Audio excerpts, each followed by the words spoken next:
1.2। ठीक है, 1.2 radical expressions के बारे में है।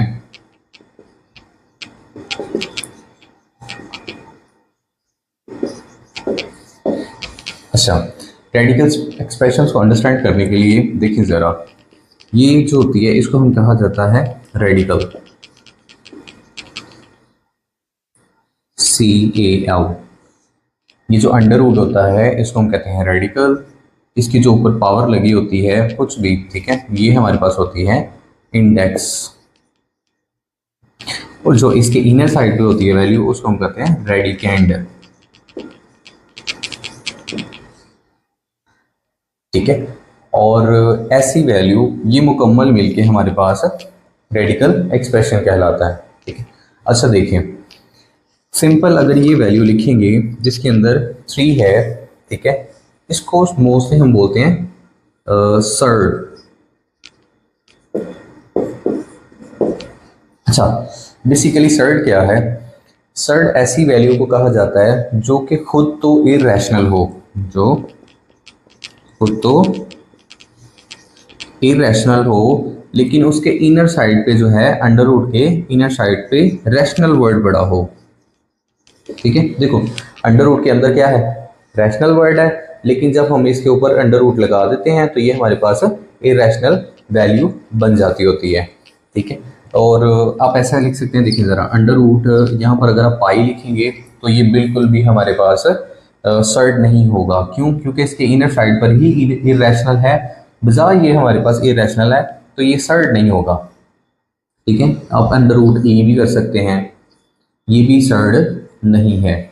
सर्ड क्या है कि अंडर रूट में हमारे पास एक रैशनल वर्ड हो और उसके ऊपर अंडर रूट लगा हो और खुद मिल के ये हमारे पास बनता हो एक इररेशनल वर्ड। ठीक है, ये टोटल जो है वो इररेशनल है, लेकिन इसके इनर साइड पर रैशनल पड़ा हुआ है, उसको हम कहते हैं सर्ड।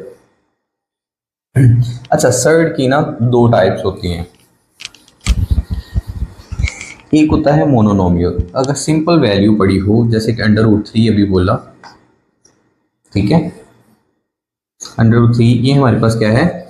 मोनो, ठीक है, नोमियल सर्ड। ठीक है, और अगर हमारे पास ये 2 वैल्यूज हैं, ठीक है, under root 2 plus under root 3, तो ये हो जाता है by नोमियल surd.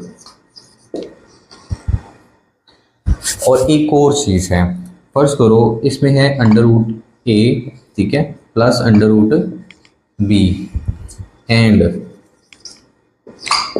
Under root A minus under root B, ये हमारे पास हो जाता है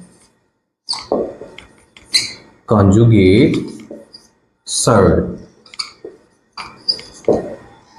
ठीक है, रेडिकल एक्सप्रेशन क्या होता है? ऐसी वैल्यू जो अंडर रूट की फॉर्म में होती है, उसमें हमारे पास ये जो होता है अंडर रूट, उसको रेडिकल बोलते हैं, इनर साइड वाले को रेडिकेंड बोलते हैं, और जो इसके ऊपर पावर लगी होती है ये हमारे पास इंडेक्स होता है। इंडेक्स को हम इंडेक्स ऑफ रेडिकल भी बोलते हैं। ठीक है, और अगर सिंपल वैल्यू होगी वो मोनोनोमियल होगी सर्ड। ठीक है, मोनो का मतलब ही एक होता है, बाई का मतलब ही 2 होता है। ठीक है, और कॉन्जुगेट क्या होता है? वैल्यूज तो सेम हो, ठीक है, लेकिन इधर प्लस है तो इधर माइनस हो जाएगा, यहाँ अंडर रूट मिसिंग है। ठीक है, under root A plus under root B, under root A minus under root B, तो ये क्या कहलाएगा? इसका कॉन्जुगेट सर्ड कहलाएगा। इसके साथ साथ आप ना कुछ हमने देखनी है लॉज, रेडिकल लॉज होंगे और इंडिसेस लॉज होंगे।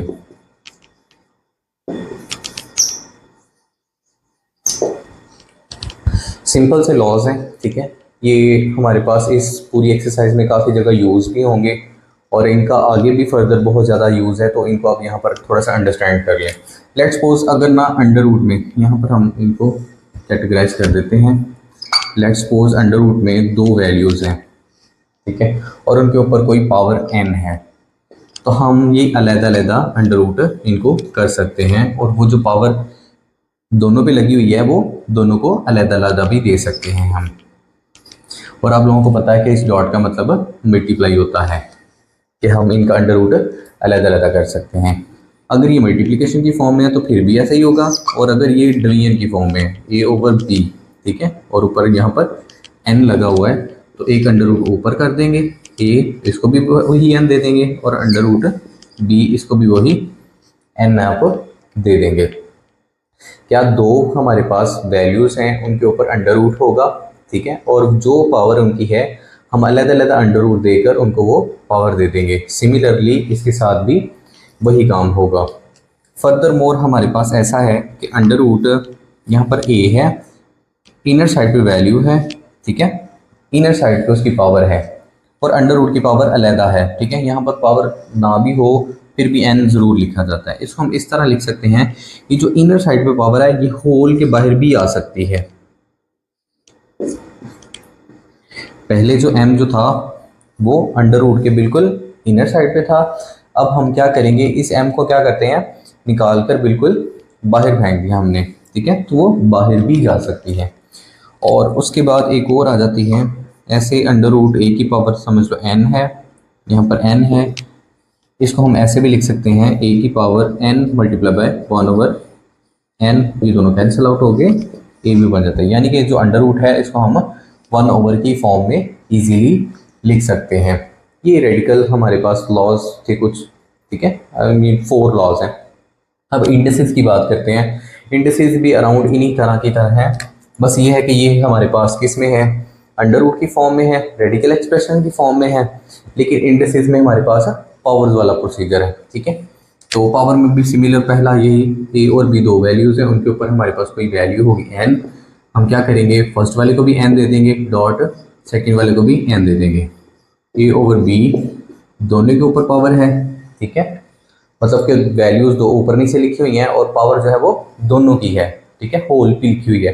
तो हम यही पावर क्या करेंगे फर्स्ट वाले को भी दे देंगे और सेकंड वाले को भी दे देंगे। तो क्या हो जाएगा a की पावर n हो जाएगा और यहाँ पर b की पावर n हो जाएगा, ठीक है। तो फर्दर मोर क्या है, अब देखें ज़रा, लेट्स सपोज हमारे पास ना ऐसे पावर्स पड़ी हुई हैं a ओवर a, यहाँ पर है n और यहाँ पर है m।